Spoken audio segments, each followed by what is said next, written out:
அப்படிலாம் செல்வ பெருந்தகைலாம் மாத்திரம் அந்த கட்சி உருப்பிட்டுரும். அந்த ஐடியா கட்சி தலைமைக்கே கிடையாது.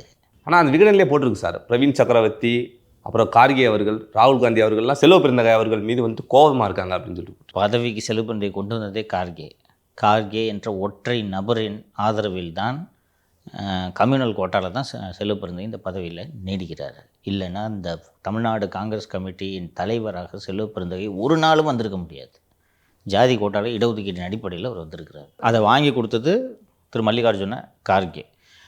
கம்யூனல் கோட்டாவில் தான் அவர் இங்கே போட்டிருக்கிறாங்கன்னு நான் சொல்லியிருக்கிறேன். நான் ஏற்கனவே 2-3 நிகழ்ச்சிகளில் பதிவு செய்திருந்தேன். இந்தியா முழுக்க இருக்கக்கூடிய பிரதேஷ் காங்கிரஸ் கமிட்டிகளில் தலித்துகளுக்கு அதிகாரம் வேண்டுமென்றதுக்காக, இவருக்கு பிடிக்குதுன்றதுக்காக எல்லா ஸ்டேட்டிலேயும் அந்தந்த சாதி பிரமுகர்களை, தலித் சாதியை சேர்ந்தவர்களை அதிகாரத்திற்கு கொண்டு வருகிறார். தலித்துகளுக்கு அதிகாரம் அளிக்க வேண்டும்ன்றதில் யாருக்கும் மாற்று கருத்து இல்லை.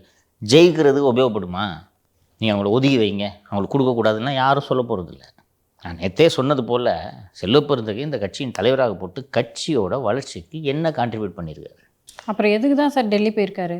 பதவியை தக்க வச்சுக்கலான்ட்டு முயற்சி செய்கிறதுக்காக போயிருக்கிறார் என்று இந்த விகடனில் வந்திருக்கக்கூடிய செய்தி கூறுகிறது. அவர் பதவிக்கு ஆபத்து இருக்கிற மாதிரி எனக்கு தெரியல.